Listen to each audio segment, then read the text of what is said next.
Keep going. Don't look at here. Nothing to see over here.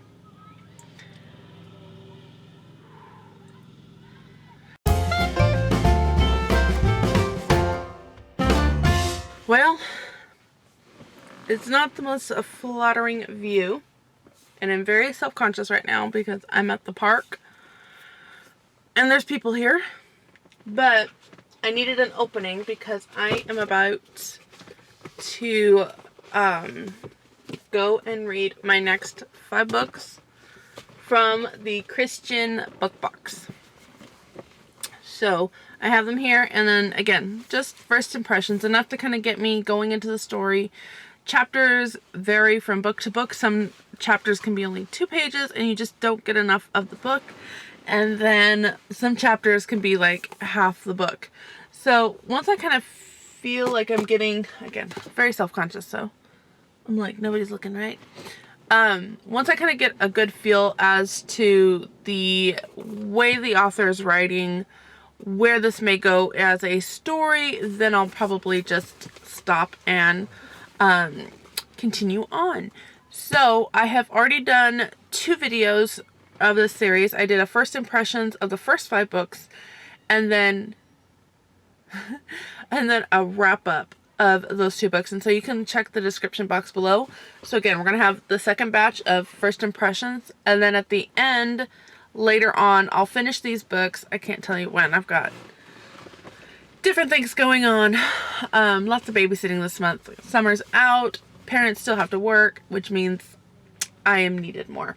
So because of that, I will tell you at the end of the next video whether or not I think this box was worth it for me. I'm very critical when it comes to Christian fiction.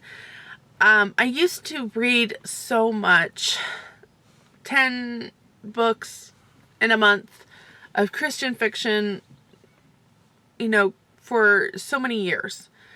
And there just becomes this formula to them where you can usually predict, and that was something that I found in my last video, was a couple of the books, well, one in particular, it just read like so many of the books that I had read growing up, and I could follow the formula. So we had love triangles, we had obsession boyfriends, and just everything works out perfectly in the end because they're a Christian. And life isn't that way. And again, those kind of books, I'm like, this doesn't do anything to help my Christian walk. This doesn't do anything. So these books, I have to say, this is going to be very interesting. I have No Greater Love. This is an extreme devotion series. Not sure too much about that. Let me tell you a little bit about it. I have read one of her books. She wrote, it had to do, it was like wrapped around a quilt, so she had quilt themes, and it was, I think, like this home that was taking in special circumstances, like adults. I'm not explaining that very well, but I've read one of her books. So I again read one of her books and I did enjoy it. I remember that. Orphaned 4 years earlier when their parents, active in African National Congress (ANC) movement against the apartheid, were murdered, 16-year-old Chioma and her 15-year-old brother Masozi now live and work on an Afrikaner family farm. When Chioma and Andrew, the farm owner's son, find themselves attracted to one another, tragedy revisits their lives. Chioma escapes to join an ANC rebel band in her effort to survive and gain revenge for her family and culture. When cultures clash in a life or death struggle, Chioma must choose between violence and revenge or forgiveness and selfless love. Loosely based on historical events set near Pretoria, South Africa, and the violent upheaval prior to the ANC leader Nelson Mandela's release from prison in 1990 and his ascendance to presidency in South Africa, this story of forbidden romance produces an unlikely martyr who is replaced by one even more unlikely. So that's that intrigues me. And in the last year, I have read Noah. You want to say Noah Webster? It's not. It's not the dictionary man. Noah Trevor. I read his memoir with the apartheid and upheaval. So I think this will be. I'm really looking forward to that. This one is The Last Sacrifice. One must die, so many will live. And this is a dual author. And then one man dies, so others once live. Nero's men hunt down innocent fugitives, and a perilous scroll points the way to a truth that refuses to be suppressed. Death awaits in the arena, but a mysterious letter leads Vitus down a different road and hints at a conspiracy that could threaten the stability of the empire. I'm not going to read any further than that. We have a special delivery by the same author. Now, this one I thought was part of a series. I think this is part of a series. So this is like book 3 in the series. Maybe. I don't know. But I think this has to do with sex trafficking. Yeah, Praise for Freedom 1 series, Deliver Me from Evil. So this is special delivery. I think this has to do with sex trafficking. I have read many Susan May Warrens in my lifetime. And again, she's kind of like Lori Wick, where she has some very good ones, but she is such a prolific author that some of them I think she's just writing to get another book out. So they're maybe not my favorite. What's interesting is actually I have been wanting to read this one for a while. So I'm excited about that. And I think this one is also in a series. And then the last book that I have that I'm going to do is Eden Hill by Bill Higgs. And then Nothing Seems to Change in Eden Hill, Kentucky, and that's just fine with Virgil T. Osgood. He's been content to raise his family and run the only service station in town, but when a new station is set up to open right across the road from Virgil's pump, he suddenly faces obstacles in his career, marriage, and his self-worth that he never dreamed of. And then we have, it looks like we've got multiple people. We have a perspective of the person that's opening this gas station, and then we have a reverend's perspective, and this takes place in the 1960s. So, I'm going to read these, and then I'll give you my first impression on them. Okay, well, I do have a little bit of footage, I think, from the park. But, as I was reading, the worst thing happened. Somebody came, sat next to me, and started talking. Not really, I'm just teasing. But, yeah. What was I going? Oh, nope, didn't get much reading done at the park. Because this woman said, "You homeschool, don't you?" I was like, "Yeah." And I was like, "It's summertime, so I'm not sure, is it the large family giving me away or what?" She's like, "All of your kids are playing, and they're okay playing with my little kids." And I guess that's what gave it away. Okay. But I did just finish the first 4 chapters of You Don't Know Me. And the prologue opens up with the mother.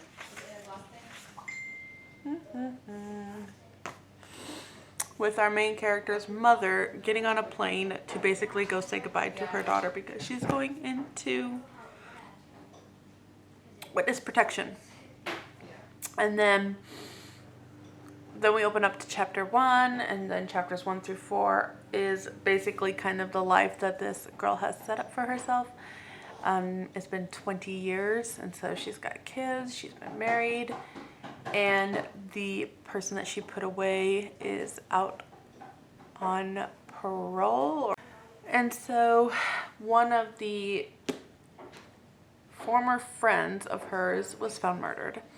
And so they are pretty certain that this person that she put away is now after her. And now it's like, what do they do? Do they hide her again in the witness protection? At this point, she has built a family, built a life, and all of that. One of the little blurbs down here says, reminiscent of Steel Magnolias and the Mitford novels, but with a personality and charm all of its own. happen to love the Mitford. I don't know if I've ever seen Steel Magnolias. So, first impressions, I am really intrigued, very interested, and I can't wait to read more. So, the second one I will get out is, I think, whoa, that was a fun one. So I think the second one I will read now is The Last Sacrifice with our dual authors. And we'll see how this goes.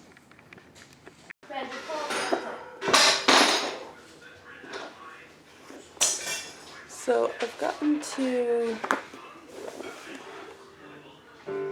page 59, and the way that the chapters are laid out are kind of interesting, so it's a little difficult to kind of pick chapters because it'll say Sun, Moon, Jupiter, Saturn, and those are the Roman days of the week, and then it'll have certain times, so you can get a day and then you can get a couple times.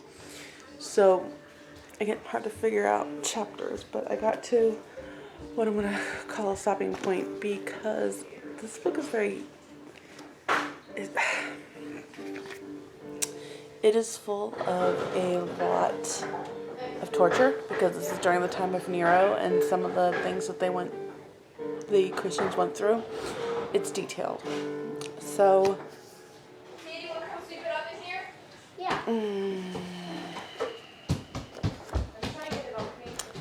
It sounds like Revelation, the book of Revelation, is like considered a conspiracy or looked at as a conspiracy. And so there are certain people in Nero's court, his like official little group. I know, words fail me right now. I'm so eloquent. Anyway, looks like they're trying to find what this letter consists. Like, what is this and what does it mean? Because if you've read the book of Revelation, you understand that it's not clear cut. You know, there's not Nero in here. There's not explicit details. So they're trying to figure out what it's all about, and they're torturing people for it. And there's people that are presumed dead that they realize aren't dead. There's just a lot going on. I think this is going to be a really hard book to read. I'm going to be honest, I've gotten to the point where I'm skimming because, of course, the arena and all that. And then one of the guys captures John the Apostle, or who he believes is John the Apostle. And he's like putting him on an olive press and talking about crushing the bones, and there's details. And I'm just like, I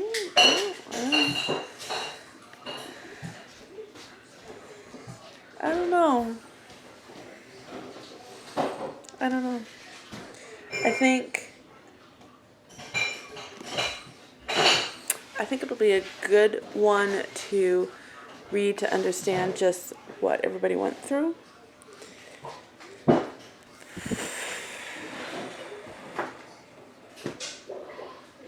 But it's not going to be an easy read. So I'm going to stop there for that one because that is not one that I want to end my night on. Definitely not. So the next one on the stack is Eden Hill, and this may be the last one that I get to tonight. It's 9:30 and the sun is just now setting, so we're going to get the kids to bed. And so I will start this one and give you my thoughts here in a little bit.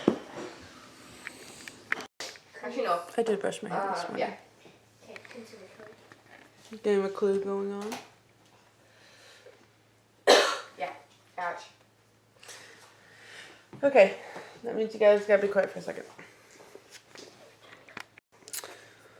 Alright, first of all, just learned that this author, Bill Higgs, is the husband of Liz Curtis Higgs. So that was kind of a fun revelation that now husband and wife are writing books, especially since I read a lot of Liz Curtis Higgs books growing up. So that was fun. Very nostalgic type of reading. We have a lot of different characters, and so... Oh, sun's gonna disappear. Ooh, that got dark. It was 8. It was 8. Anyway, I'm gonna go like this. It's not the most flattering thing, but whatever. Okay, so with this book, we have kind of a funny opening. The husband and wife kind of come to the kitchen table, and then the son's gonna head out for school. And the wife had read an article about, like, your marriage is dying, and she's like, we have all the symptoms. And she's like, would you, gives it to her husband. She's like, please read this article, like, our marriage, tell me what's going on. And he's reading it, and he doesn't get half of the stuff of what the magazine is talking about. Question 3. How long has it been since you and your husband have had marital relations? This was really puzzling. She checked B, 2 weeks or more, then erased it and changed it to C, 1 month or more. Her mother had spent most of last Sunday afternoon at their house. Perhaps Maveen had forgotten. Besides, her other relations visited way too often. Or could the question be asking about that? And I mean, there's just different funny things. Like, when was the last time you had a romantic dinner? And she's like, it's been 6 months. And he's like, I don't understand her answer. We have a fantastic meal every night. So it's funny. This couple is going to be funny. And then we have another couple that she's pregnant, and they're kind of driving through, and he sees a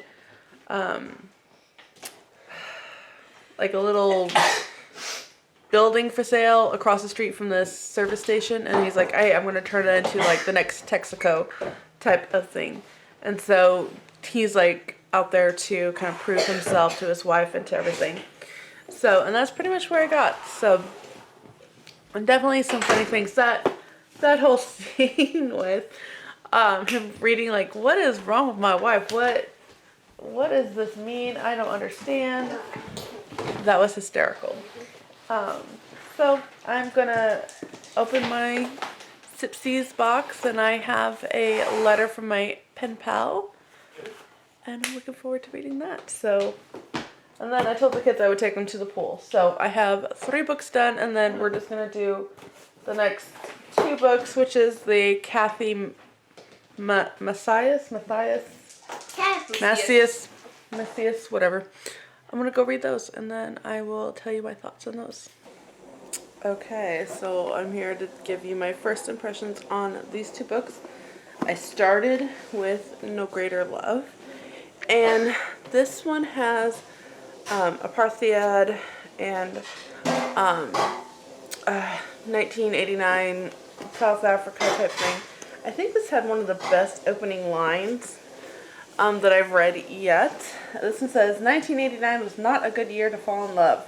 At least not in South Africa, and certainly not with the white man. So once I got started with the Kathy Macias books, I remembered why I like her writing. She is not afraid to write gritty truths without sugarcoating it, but she isn't going to drag you through muck and mire either. So this one kind of starts off with a bang, and yeah, I'm really interested to see where that goes. Right off the bat, her brother is kind of murdered before her eyes. Her parents have been murdered before her eyes. She works on this plantation with a Christian white man and his son, and you can understand why,